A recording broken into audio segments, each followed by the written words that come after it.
오늘 말씀의 제목은 생명과 성장입니다. 오늘 말씀의 서론은 사진 2장으로 대체를 하려고 해요. 첫 번째 사진을 좀 보여주십시오. 제가 소개를 한번 드린 적이 있는데 제 2번째 손자 사진입니다. 저를 보면 웃어요. 그래서 그 모습을 좀 보여주고 싶어서 오늘 보여드립니다. 근데 이제 권사님께서 이미 간파를 하셨어요. 저만 보고 웃는 게 아니더라. 예, 맞습니다. 잘 웃습니다. 누구한테든 아주 잘 웃는 저의 2번째 손자 인우 사진인데요. 작년 7월에 태어났고요. 이제 8개월 지났습니다. 이제 9개월째 된 것 같은데 무럭무럭 자라고 있습니다. 한 장 더 보여드릴게요. 얘가 이제 그동안 우유만 먹다가 이유식을 먹기 시작했어요. 그러더니 드디어 첫 번째 간식을 먹을 수 있게 됐습니다. 간식의 이름은 떡봉. 아기들 근처에 계신 분들은 다 아실 것 같긴 한데 이것을 얼마나 좋아하는지 이 아이가 갑자기 기도손을 합니다. 떡봉 봉지가 바스락바스락 거리는 소리만 들려도 손이 모아집니다. 간절히 떡봉 하나 주세요. 이 아이를 앉혀놓고 이제 식구들끼리 밥을 먹을 때면 미안했거든요. 그동안 같이 먹을 수가 없으니까. 걔는 이제 우유는 다 먹고 그냥 멀뚱히 이제 쳐다만 봅니다. 부모님이 또 할아버지 할머니가 이렇게 먹는 모습을 쳐다만 보고 있는데 너무나 미안한 거예요. 근데 이제는 이제 덜 미안하게 됐습니다. 떡봉을 하나 딱 쥐어주면 그저 그냥 흡족해합니다. 이처럼 한 생명이 태어나면 그 생명이 자라는 것은 너무나도 자연스러운 일입니다. 그런데 이 아이가 계속 이유식 안 먹을래요. 떡봉 필요 없어요. 저는 계속 젖만 먹겠습니다 하면 어떻게 되겠어요? 비상이죠, 비상. 병원 가야죠. 무슨 문제가 있는 건 아닌가. 그런데 딱 오늘 히브리서 기자가 말씀을 통하여 이것을 지적합니다. 그리스도인들이 자라지를 않는데요. 마땅히 그리스도인으로 태어나면 자라가는 것이 너무나도 자연스러운 일인데 아직까지도 단단한 음식을 먹을 수 없을 정도로 자라지 않고 있대요. 계속 젖만 먹어야 되는 상황. 거기에 머물러 있다. 이런 문제를 제기하고 있습니다. 우리는 그러지 않은지 오늘 말씀을 통해서 한번 생각을 해보려고 합니다.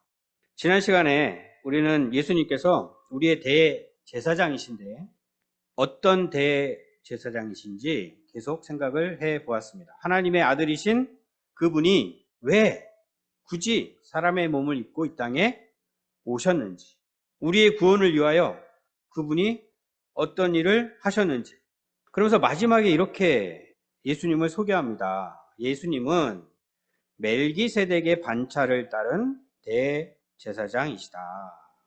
하나님께서 예수님을 그렇게 칭하신다. 이런 말씀을 주셨어요. 그리고 그 말씀의 의미를 이제 설명을 해줘야 되는 상황이 됐어요. 그게 무슨 말이냐 하면 이렇게 설명을 해주려고 하는데 이 편지를 받는 그리스도인들을 생각을 해봤더니 이런 생각이 든 거예요. 11절 말씀 다시 읽어보겠습니다. 멜기세덱에 관하여는 우리가 할 말이 많으나 너희가 듣는 것이 둔함으로 설명하기 어려우니라. 바로 설명하기가 어렵겠다. 이유는 너희가 듣는 것이 둔하다. 듣는 사람 기분 나쁠 것 같습니다. 너희가 지금 들을 준비가 안 돼 있다. 어떻게 이거를 너희들에게 설명할 수 있을지 난감하다. 여기서 둔하다라고 번역되어 있는 단어의 원래 뜻은 게으르다입니다. 게으르다. 듣는 것에 대한 그들의 마음, 그들의 태도, 이것을 지적하고 있는 거예요. 하나님의 말씀을 듣는 것에 대한 그들의 마음, 그들의 태도. 말씀을 듣기는 듣는데 냉담합니다. 더 나아가서는 말씀을 듣는 것을 싫어합니다. 그들이 예수님을 믿지 않는다는 것 아니에요. 예수님 믿습니다. 믿어요. 그들이 예배를 안 드리는 것 아니에요. 예배 잘 드립니다. 주일 예배 매번 참석해요. 그런데 듣는 것은 싫어합니다. 들어도 마음속에 담고 있으려고 하지 않습니다. 좀 전에도 목사님께서 반복해서 말씀하셨는데 베드로 후서 말씀 우리가 계속 살펴보고 있잖아요. 믿음의 덕의 지식을, 지식의 절제를, 절제의 인내를, 인내의 경건을, 경건의 형제 우애를, 형제 우애의 사랑을 더하라. 말씀을 들으면 이것을 더해야 하는데 그렇지 못하는 거죠. 더욱 힘써 더해라 하셨는데 많이 긍정적으로 생각을 해도 오늘 참 좋은 말씀이었습니다. 오늘 은혜 받았습니다. 그리고는 끝. 그런데 우리가 히브리서를 처음 생각해 볼 때 이 편지를 받는 그리스도인들이 어떤 그리스도인인지 생각을 해봤습니다. 이런 이야기를 들을 자들이 아니거든요. 이들의 믿음이 정말 좋은 믿음을 가진 자들이고 성도들을 잘 섬기는 그런 분들이고 그들에게 고난이 임했음에도 불구하고 그 고난까지도 잘 견뎌낸 그리스도인들이라고 했었어요. 그런데 지금 이런 이야기를 듣는 거예요. 그럼에도 불구하고 이럴 수 있다. 그저 얼마 전에 예수님 믿기 시작해가지고 이제 신앙생활을 시작하는 사람들에게만 이런 상황이 생기는 것이 아니라 이미 오래전에 예수님을 믿고 오랫동안 신앙생활을 해왔는데도 이럴 수 있다는 거예요. 듣는 것에 둔하다. 듣는 것에 게으르다. 듣는 말씀에 냉담하다. 우리는 말씀에 대하여 어떤 마음을 갖고 있는지 생각해 봐야 합니다. 우리 교회가 특히 설교 시간이 굉장히 긴데 오해는 하시면 안 됩니다. 일부러 길게 하는 건 아니고 실력이 없어서 길어지는 건데 최선을 다해서 줄이려고 노력을 하고 있습니다. 그래서 오늘 서론도 사진 2장으로 빨리 이렇게 딱 지나가게 하려고 노력을 이렇게 하고 있습니다. 그런데 이 시대에 교회가 설교 시간이 20분이 넘어간다 그러면 벌써 지루해요. 못 들어요. 들을 수가 없어요. 여기 앉아 계신 분들은 정말 대단하신 분들이에요. 이걸 버티고 계시니까. 보통 20분입니다. 20분. 그러면은 역시 은혜로운 말씀. 예배의 시간은 1시간 전에 끝나야죠. 히브리서 기자가 오늘 이렇게 지적하고 있는 말씀을 그냥 직접적으로 들어야 할 상황입니다. 말씀에 대한 내 마음의 태도가 어떠한가. 그리고 우리가 조금 더 구체적으로 실질적으로 이 그리스도인들, 이 히브리서를 받아볼 그리스도인들이 어떤 상황인지를 생각해 볼 것이 있는데 지금 멜기세덱의 반차를 따르는 대제사장 이 이야기를 하려고 하는 거잖아요. 지금 우리에게는 사실 이것에 대한 거부감이 전혀 없어요. 뭐 아론의 자손이 대제사장이 됐든 멜기세덱의 반차를 따르는 대제사장이 됐든 예수님이 대제사장님이 된 거지 하고서는 우리는 그냥 지나갈 수 있는데 이 히브리인 그리스도인, 유대인 그리스도인들은 그렇지가 않은 거예요. 이 아론의 자손들이 대제사장이 된다라는 사실이 너무나도 익숙해져 있는 그리고 중요한 것, 그것이 아닌 것을 생각할 수가 없는, 받아들일 수가 없는 그런 믿음인 거예요. 그럼에도 불구하고 히브리서 기자가 이렇게 지적을 하는 이유는 너희들이 이제 믿기 시작한 거 아니지 않냐 이런 얘기예요. 야, 니네가 엊그제 유대교 믿다가 구약 성경 가지고 하나님 믿다가 오늘 예수님 복음 듣고 이제 처음 예수님 믿는다고 하면 그래 내가 이해할 수 있어. 너희들 이제 신앙생활 시작하는 게 아니잖아.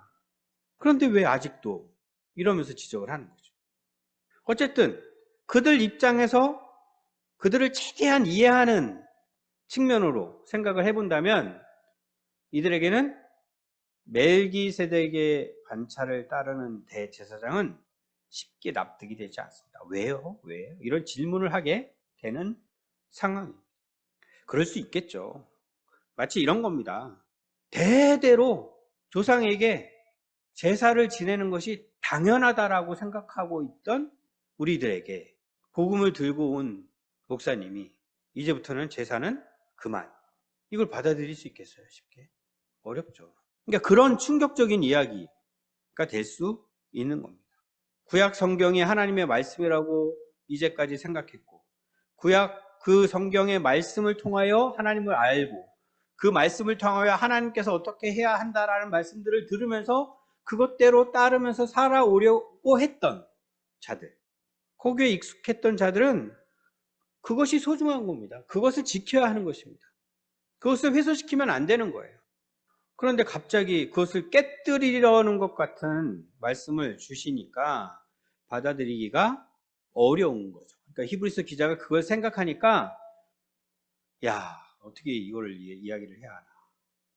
한 가지 더 그들에게 굉장히 중요하게 생각했던 거 예를 들어드리면 성전입니다. 성전.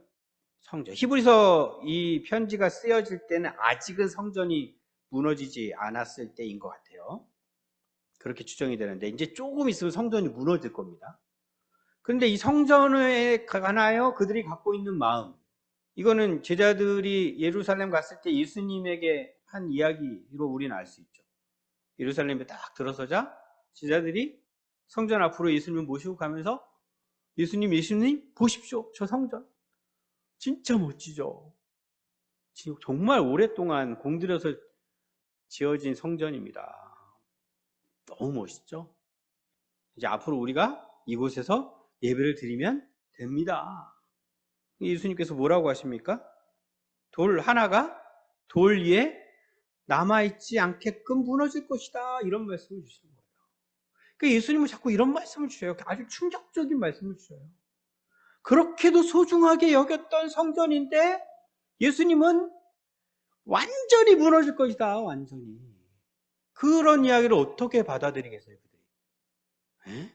무슨 얘기야? 말도 안 되지. 말로 표현을 못했다도 속으로는 무슨 소리야. 저게 얼마나 소중하게 공들여서 지어진 성전인데 저게 무너지면 어떡해? 이런 생각을 했겠죠.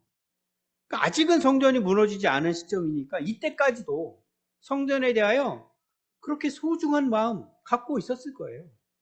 그렇게 구약 성경에 의한, 그들의 전통에 의한, 그냥 간단하게 얘기하면 유대교, 예수님을 믿는 기독교가 아니라 유대교에 익숙해져 있던 그들에게 멜기세덱의 반차를 따르는 대제사장에 관하여 말씀을 전하려고 하다 보니까 이것을 받아들이기 어렵겠구나 이러면서 바로 전하지는 못하는 거예요. 그것을 7장에서 전합니다. 이제 저 뒷부분에 7장에서 그걸 전하는데 본격적으로 지금 6장까지는 그러기에는 너희들이 지금 준비가 안 됐다 이 얘기를 하고 있는 겁니다. 그러면서 그렇게 생각할 수밖에 없었던 이유 12절에서 차분하게 설명을 해주고 있습니다. 제가 다시 한번 읽어드릴게요. 때가 오래되었으므로 너희가 마땅히 선생이 되었을 터인데 너희가 다시 하나님의 말씀의 초보에 대하여 누구에게서 가르침을 받아야 할 처지이니 단단한 음식은 못 먹고 젖이나 먹어야 할 자가 되었도다. 그렇죠? 때가 오래되었다. 믿은 지 오래되었다. 일찍 믿은 분이라면 한 30년이 지났어요. 지금 예수님이 승천하신 것부터 시작을 하면 지금 30여 년이 지난 시점이거든요.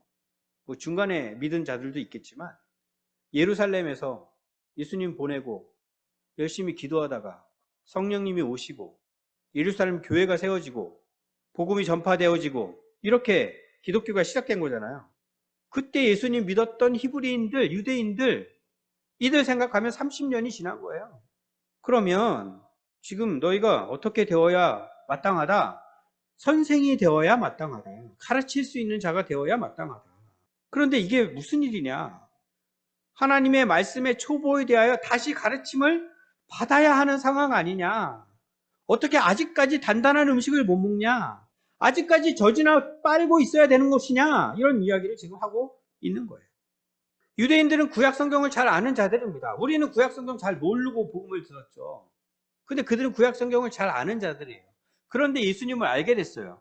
그러면 그 다음부터 예수님께서 전해주신 말씀을 통하여 어떤 생각들을 하면서 신앙생활을 해야 되냐면 내가 알고 있던 구약 성경에서 그 말씀들이 아, 그렇구나. 예수님을 가리키는 말씀이었구나.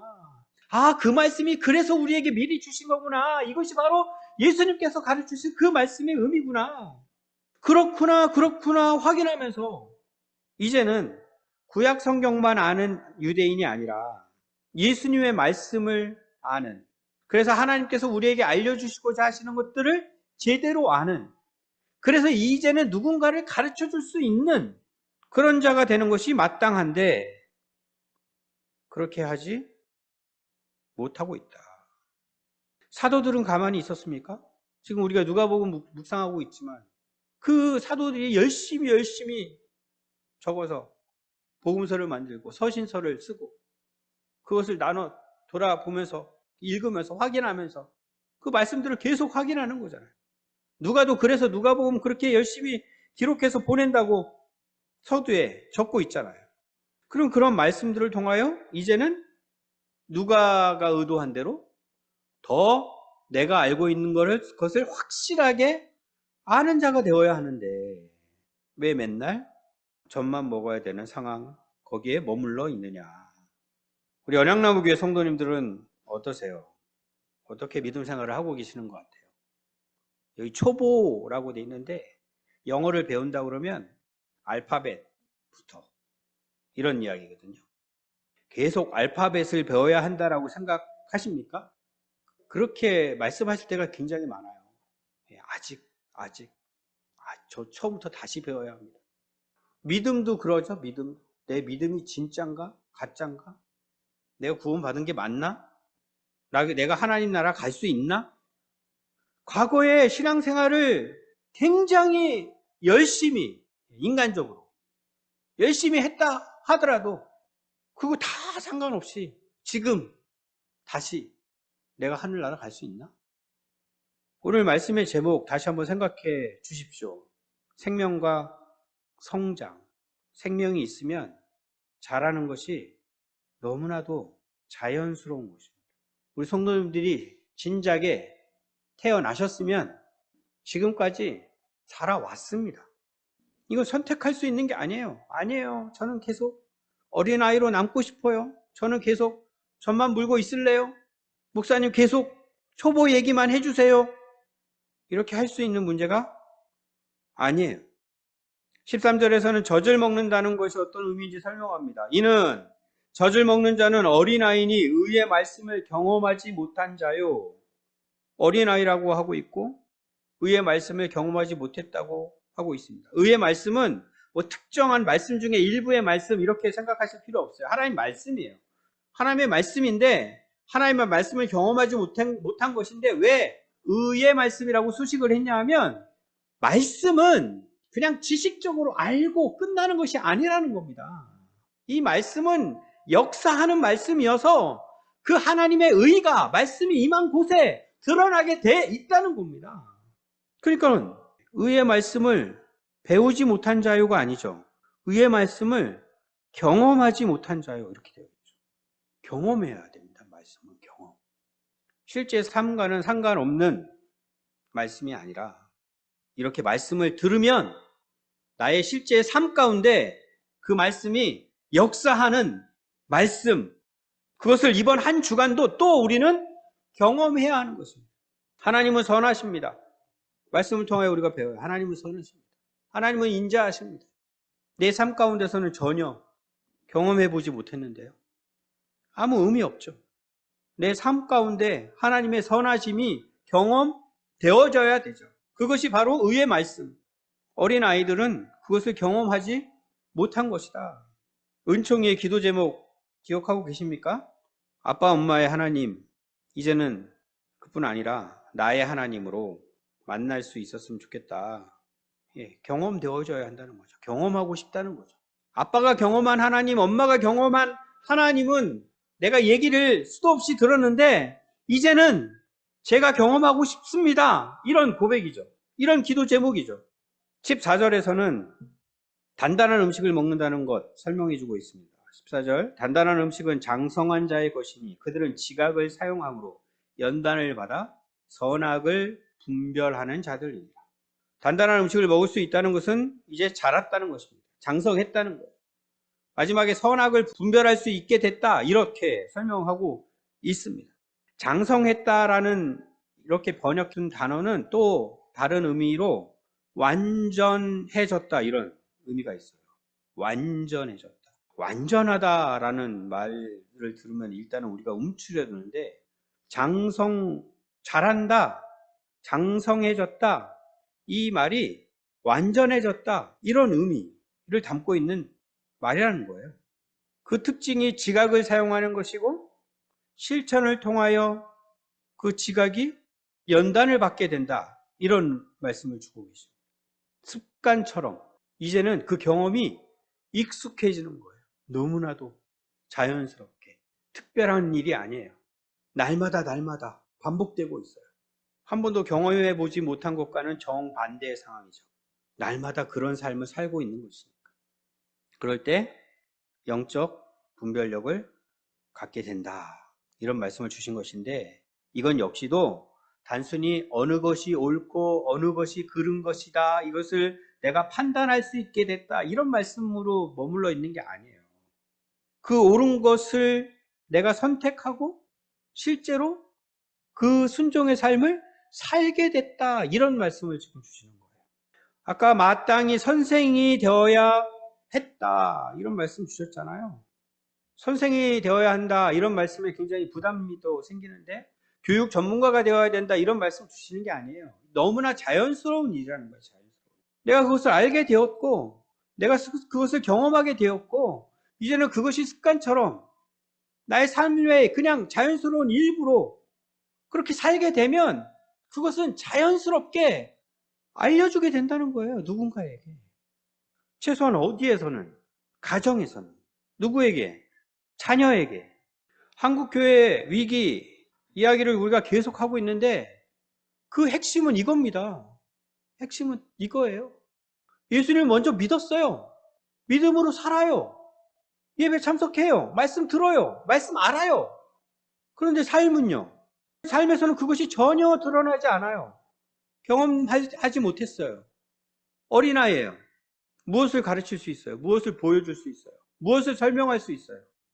가정에서 부모들이 그렇게 신앙생활을 하고 있으면 우리 자녀들이 거기서 뭘 배울 수 있어요? 우리는 그냥 시간을 흘려보내고 있는데, 그럼 우리 아이들에게 세상은 그냥 홍수처럼 들이부어요. 그냥 들이부어요. 이게 세상이야. 이게 세상이야. 너네들은 이걸 알아야 돼. 이걸 알아야 돼. 이걸로 살아야 돼. 이걸로 살아야 돼. 마땅히 선생이 되어야 한다. 내게 주시는 말씀이구나. 마땅히 선생이 됐어야 되는 거구나 라면서 이 말씀을 읽을 수 있어야 합니다. 근데 그렇게 되지 못했다고요?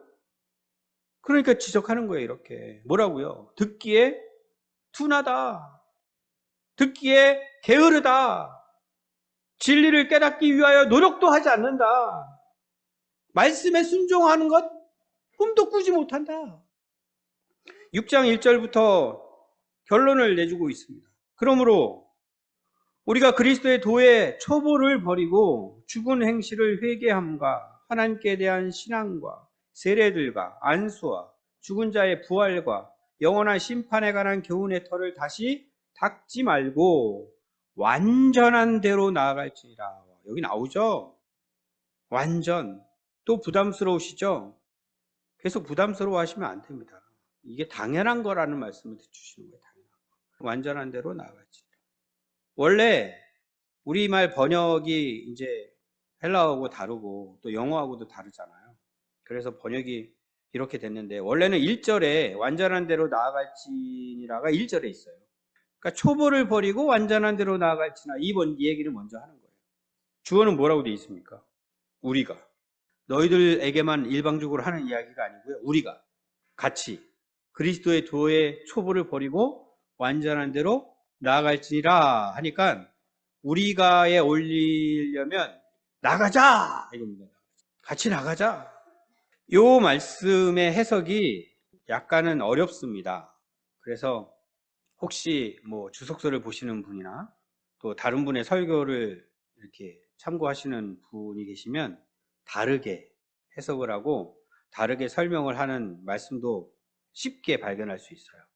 근데 저는 이렇게 해석을 하기로 결정을 했습니다.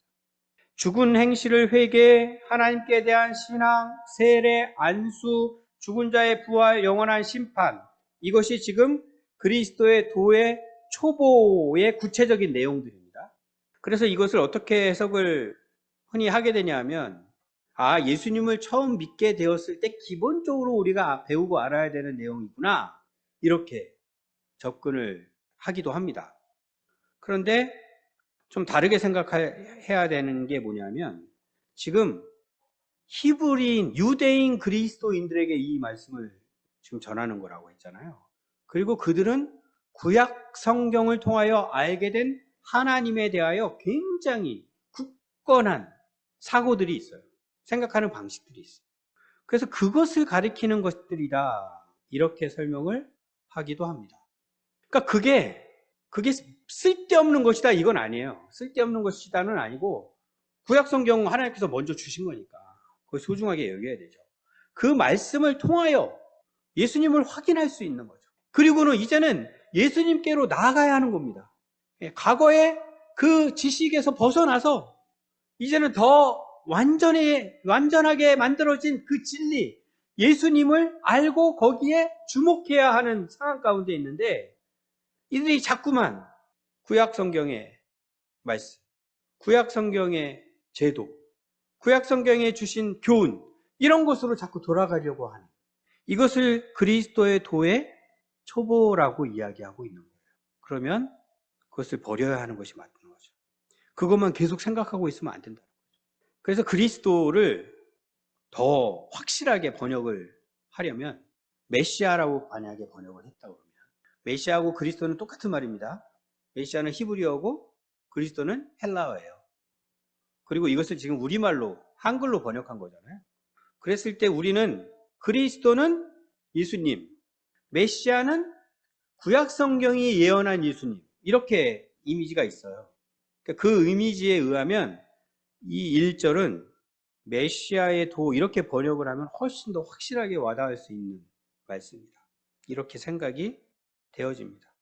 다시 말씀드리면, 이들이 자꾸 구약 시대의 하나님으로 돌아가려고 하고 있다는 거예요. 지금 신앙생활을 하고 있는데 옛날에 했던 신앙으로 자꾸 돌아가려고 하고 있다는 거예요. 예수님께서 오셔서 옛날 거에 이제는 머물 필요가 없어. 나를 봐. 내 말을 들어. 나를 주목해. 나를 의지해. 나를 찾아와. 이렇게 말씀하고 계시는데, 예수님께서 하늘에 올라가셔서 하나님 우편에 앉아 계시니까, 우리 눈에 당장 보이지 않으니까 자꾸만 구약 성경의 하나님으로 가려고 하고 있다는 거죠. 이들의 믿음 상황입니다. 지금. 거기서 머물러 있지 말고 완전한 대로 나아가자. 그런데 이 말씀은요, 정말 우리들에게 꼭 필요한 말씀이에요. 꼭 필요한 말씀. 특히나 언약나무 교회에서 신앙생활하는 분들에게는 꼭 필요한 말씀. 언약나무 교회에서 신앙생활하는 거 어떠세요? 자꾸 과거가 생각나지 않으세요? 과거, 그거 좋았었는데. 이런 생각 들지 않으세요? 저만 해도 과거하고는 완전히 다르거든요. 지금 믿음 생활하는 이 상황은 과거하고 너무나도 많이 다르거든요. 얼마 전에도 이민혜 집사님 통해서 그런 이야기를 들었는데, 이제 직장에 어떤 개척교회 목사님의 사모님이 출근을 하기 시작했대요. 그러면서 그 교회가 어떻게 지금 신앙생활을 하고 있는지를 잠깐 저에게 소개를 했는데, 새벽 기도, 그것도 모자라요. 저녁에 또 기도. 하루에 2번 교회 가야 되는 거예요. 목사님하고 사모님이야 뭐 빼박이죠, 빼박. 성도님들이야 형편껏 할 수도 있겠지만. 근데 목사님이 그렇게 하면 성도님들에게 뭐라고 하겠어요? 참석하라고 하겠죠. 안 해도 된다 하면서 하겠어요? 그런데 그런 교회에 또 역사가 일어나요, 역사가. 놀라운 역사가. 기도의 응답을 받아요. 그것을 저는 부정하고 싶은 마음이 전혀 없습니다. 오해는 하지 마십시오. 그런데 우리 가운데, 우리 마음 가운데 슬그머니 어떤 생각이 드느냐 하면, 그렇구나. 새벽 기도를 해야 되는구나. 그렇구나. 그것도 모자라구나. 저녁 기도도 해야 되는구나. 그렇게 해야 그런 역사가 일어나는구나. 이게 제가 나쁜 생각이라고 말씀드리기가 어려워요. 어렵습니다. 굉장히 조심스럽습니다. 그런데 그것이 구약 성경으로 돌아가려고 하는 이 유대인들 같은 마음일 수 있다는 거예요. 분별해야 돼요. 새벽 기도하는 게 왜 나쁘겠습니까? 전혀 나쁘지 않죠. 우리 성도님들 새벽 기도 원하십니까? 새벽 기도 당장 시작할 수 있습니다. 그런데 그것을 왜 시작하려고 하는지 그 생각 가운데는 지금도 우리의 대제사장으로 계시는 예수님으로 인한 것이 아니라 예수님 말고는 안 돼. 안 되고 다른 뭔가가 더 있어야 돼. 라는 생각으로 그 생각을 한다면 아직도 어린아이라는 거예요. 거기에 머물러 있지 말아야 한다. 거기에 머물러 있지 말아야 한다. 구약 성경이 이야기했던 그 예수님이 실제로 오셨다. 그 예언해 주신 말씀 다 이루셨다. 구약 성경 얘기 자꾸 하는데 그것은 그림자고 모형이고 그 실체가 지금 벌써 오신 것이다. 그 예수님 모시고 우리가 지금 믿음 생활하는 것인데 왜 자꾸 미련을 못 버리느냐? 왜 이렇게 성전을 소중하게 여기느냐? 그것은 자라가지 못하는 것이고 우리는 자라야 하는데 자란다라는 것은 완전한 대로 나아가는 것이다. 이 말씀을 주고 계시는 거예요. 이거는 우리의 아주 기본적인 습성인 것 같아요. 기본적인 습성. 출애굽 했을 때부터, 그죠? 노예 생활을 하고 있다가 구원을 받았는데 기가 막히죠. 다시 노예 생활을 하고 싶다고 돌아가겠다라고. 정말 희한해요. 우리를 자유케 하시려고 우리에게 자유를 주시고 그 자유를 마음껏 누리게 하시려고 예수님께서 우리를 구원하셨는데 우리는 자꾸만 뭐로 또 얽매이려고 나를 얽어매려고 그래야만 되는 것처럼 생각한다는 거죠. 우리가 계속 이렇게 신앙생활을 하고 있다면 우리는 신앙생활을 정말 이상하게 하는 겁니다. 정말 이상하게 하는 거예요. 그런 요소들이 우리 머릿속에 정말 많아요. 우리 교회는 그나마 별로 걸리적거리는 게 없는데 저 바깥에 봐보면 성전만 해도 성전이라는 단어를 쓰잖아요. 성전 건축 정말 중요하죠. 성전인데 우리 집 짓는 것도 중요하지만 성전인데 훨씬 더 중요하죠. 모든 헌신을 다해서 성전을 아름답게 지었어요. 그것을 바라보면서 어떤 생각을 가져요? 그게 전부죠. 그게 전부. 그게 정말 소중하죠. 히브리서 기자는 더 이상 어린아이처럼 그렇게 머물러 있지 말고 완전한 대로 나아가자 이렇게 제안합니다. 이 말씀 받으면서 당장 질문을 해보세요. 이걸 우리가 가능하다고 믿으십니까? 완전한 대로 나아가자 그러면 아멘 나오십니까?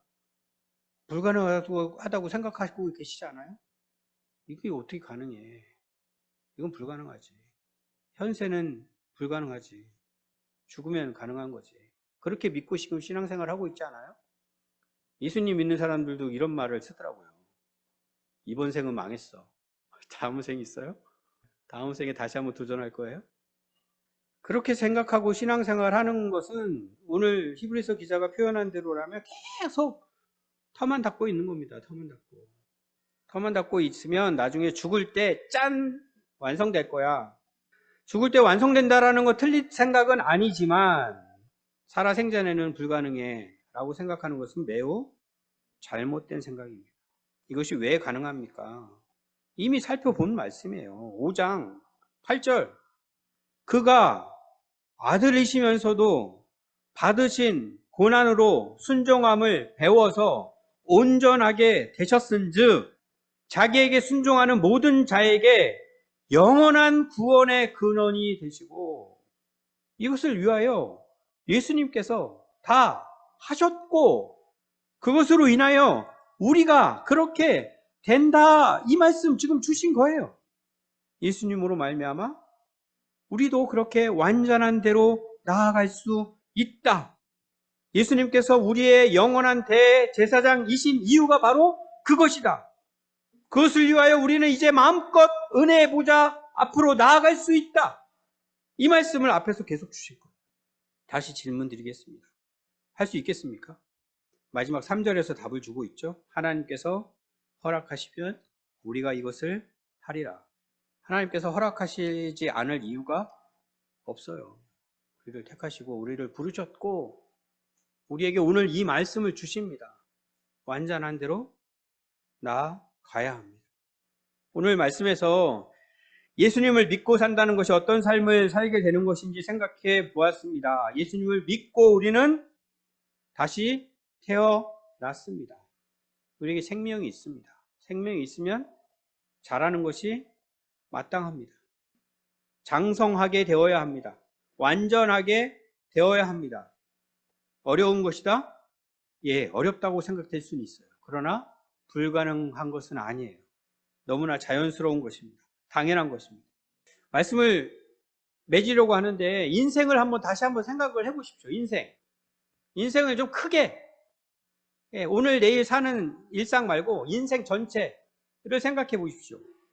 인생이 무엇입니까? 우리 성도님들 각자에게 인생은 무엇이라고 생각되십니까? 어떻게 인생을 규정하고 계세요? 그 의미를 찾으려다가 헤매다가 그냥 끝마쳐버리는 게 인생일까요? 인생은 미완성 이러면서 그렇게 알고 계셔요? 그걸 다른 말로는 진리를 찾는다 그래요. 진리를 찾는다. 이게 뭐 고상한 표현이긴 하지만 결국은 모든 사람들은 그 인생의 의미를 찾으려고 합니다. 그러면서 인생을 살아요. 나에게 인생은 뭐지? 또 다른 말로는 길을 찾는다고 하죠. 길. 내가 가야 할 길은 어디지? 그런데 가만히 생각해 보십시오. 오늘 주신 말씀으로 인생을 생각하고 계십니까? 오늘 받은 말씀으로 나는 다시 태어났고 죽을 때까지 열심히 자라가야 하는 자야. 그리고 그것은 예수님께서 가능하게 해주시고 반드시 성공할 거야. 이렇게 인생을 보십니까? 아니면 다른 인생을 가지고 계십니까? 제가 생각해 보니까 다른 인생을 가지고 살더라고요. 다른 인생관을 가지고 살아요. 그 인생관은 어떻게 만들어진 것 같으세요? 그 영향을 어디서 제일 많이 받으신 것 같으세요? 보통 보니까 가정에서입니다. 제가 그 드라마를 실제로 보지는 못했어요, 아직. 근데 라디오를 틀고서 운전을 하다 보니까 라디오에서 알려주더라고요.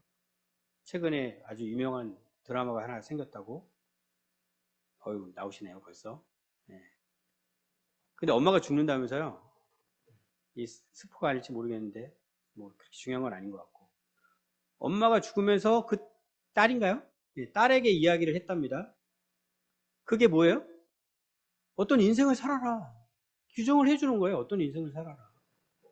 왜 그런 거 없으세요? 부모님에게 영향받은 거? 하다못해 초등학교 때 학교 이렇게 가면은 부모님이 뭐라고 말씀하십니까?